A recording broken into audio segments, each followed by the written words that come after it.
Família Crescer, a paz do Senhor. Continuando a nossa leitura bíblica, Provérbios capítulo 8. A sabedoria está clamando, o discernimento ergue a sua voz, nos lugares altos, junto ao caminho, nos cruzamentos ela se coloca, ao lado das portas à entrada da cidade, portas adentro, ela clama em alta voz, a vocês homens eu clamo, a todos levanto a minha voz, vocês inexperientes adquiram a prudência, e vocês tolos tenham bom senso, ouçam, pois tenho coisas importantes para dizer. Os meus lábios falarão do que é certo, minha boca fala a verdade, pois a maldade causa repulsa aos meus lábios. Todas as minhas palavras são justas, nenhuma delas é distorcida ou perversa. Para os que têm discernimento, são todas claras e retas para os que têm conhecimento. Prefiram a minha instrução à prata e o conhecimento ao ouro puro, pois a sabedoria é mais preciosa do que rubis. Nada do que vocês possam desejar compara-se a ela. Eu, a sabedoria, moro com a prudência e tenho conhecimento que vem do bom senso. Temer o Senhor é odiar o mal, odeio o orgulho e a arrogância, o mau comportamento e o falar perverso. Meu é o conselho sensato, a mim pertence o entendimento e o poder. Por meu intermédio os reis governam e as autoridades exercem a justiça.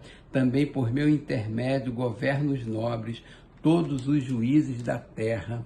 Amo os que me amam, e quem me procura me encontra. Comigo estão as riquezas e honra, prosperidade e justiça duradouras. Meu fruto é melhor do que o ouro puro. O que ofereço é superior à prata escolhida. Ando pelo caminho da retidão, pelas veredas da justiça, concedendo riqueza aos que me amam e enchendo os seus tesouros. O Senhor me criou como o princípio de seu caminho, antes de suas obras mais antigas. Fui formada desde a eternidade, desde o princípio, antes de existir a terra. Nasci quando ainda não havia abismos, quando não existia fontes de águas, antes de ser estabelecidos os montes e de existirem colinas, eu nasci. Ele ainda não havia feito a terra, nem os campos, nem o pó com o qual formou o mundo. Quando ele estabeleceu os céus, lá estava eu.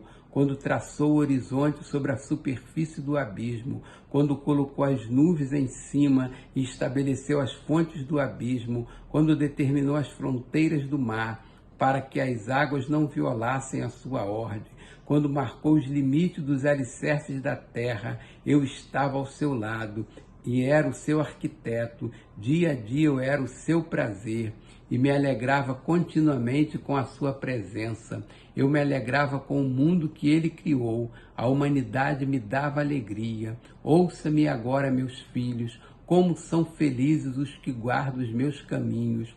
Ouçam a minha instrução e serão sábios, não a desprezem. Como é feliz o homem que me ouve, vigiando diariamente a minha porta, esperando junto às portas da minha casa, pois todo aquele que me encontra a vida e recebe o favor do Senhor, mas aquele que de mim se afasta, a si mesmo se agride. Todos os que me odeiam amam a morte. Capítulo 9. A sabedoria construiu a sua casa, ergueu suas 7 colunas, matou animais para a refeição, preparou seu vinho e arrumou sua mesa, enviou suas servas para fazerem convites, desde o ponto mais alto da cidade, clamando: venham todos os inexperientes, aos que não têm bom senso, ela diz, venham comer a minha comida e beber o vinho que preparei. Deixem a insensatez e vocês terão vida. Andem pelo caminho do entendimento. Quem corrige o zombador traz sobre si o insulto. Quem repreende o ímpio mancha o próprio nome. Não repreenda o zombador, caso contrário ele o odiará. Repreenda o sábio e ele o amará. Instrua o homem sábio e ele será ainda mais sábio. Ensine o homem justo e ele aumentará o seu saber. O temor do Senhor é o princípio da sabedoria e o conhecimento do santo é entendimento. pois por meu intermédio os seus dias serão multiplicados e o tempo da sua vida se prolongará. Se você for sábio, o benefício será seu. Se for zombador, sofrerá as consequências. A insensatez é pura exibição, sedução e ignorância. Sentada à porta de sua casa, no ponto mais alto da cidade, clama aos que passam por ali, seguindo o seu caminho. Venham todos os inexperientes, aos que não têm bom senso, ela diz. A água roubada é doce, o pão que se come escondido é saboroso, mas eles nem imaginam que ali estão os espíritos dos mortos, que os seus convidados estão nas profundezas da sepultura. Capítulo 10. Provérbios de Salomão: o filho sábio dá alegria ao pai, o filho tolo dá tristeza à mãe.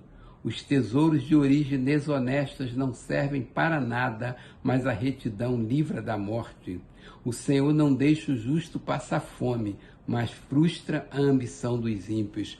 As mãos preguiçosas empobrecem o homem, porém as mãos diligentes lhe trazem riquezas. Aquele que faz a colheita no verão é filho sensato, mas aquele que dorme durante a ceifa é filho que causa vergonha. As bênçãos coroam a cabeça dos justos, mas a boca dos ímpios abriga a violência. A memória deixada pelos justos será uma bênção, mas o nome dos ímpios apodrecerá.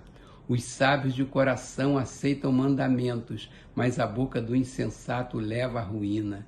Quem anda com integridade anda com segurança, mas quem segue veredas tortuosas será descoberto. Aquele que pisca maliciosamente causa tristeza, e a boca do insensato leva à ruína. A boca do justo é fonte de vida, mas a boca dos ímpios abriga a violência. O ódio provoca dissensão, mas o amor cobre todos os pecados. A sabedoria está nos lábios dos que têm discernimento, mas a vara é para as costas daquele que não tem juízo. Os sábios acumulam conhecimento, mas a boca do insensato é um convite à ruína. A riqueza dos ricos é a sua cidade fortificada, mas a pobreza é a ruína dos pobres. O salário do justo lhe traz vida, mas a renda do ímpio lhe traz castigo. Quem acolhe a disciplina mostra o caminho da vida, mas quem ignora a repreensão desencaminha outros. Quem esconde o ódio tem lábios mentirosos, e quem espalha calúnia é tolo. Quando são muitas as palavras, o pecado está presente, mas quem controla a língua é sensato. A língua dos justos é prata escolhida, mas o coração dos ímpios quase não tem valor. As palavras dos justos dão sustento a muitos, mas os insensatos morrem por falta de juízo. A bênção do Senhor traz riqueza e não inclui dor alguma. O tolo encontra prazer na má conduta, mas o homem cheio de entendimento deleita-se na sabedoria. O que o ímpio teme lhe acontecerá, o que os justos desejam lhes será concedido. Passada a tempestade, o ímpio já não existe, mas o justo permanece firme para sempre. Como o vinagre para os dentes e a fumaça para os olhos, assim é o preguiçoso para aqueles que o enviam. O temor do Senhor prolonga a vida, mas a vida do ímpio é abreviada. O que o justo almeja redunda em alegria, mas as esperanças dos ímpios dão em nada. O caminho do Senhor é o refúgio dos íntegros, mas é a ruína dos que praticam o mal. Os justos jamais serão desarraigados, mas os ímpios pouco duram na terra. A boca do justo produz sabedoria, mas a língua perversa será extirpada. Os lábios do justo sabem o que é próprio, mas a boca dos ímpios só conhece a perversidade.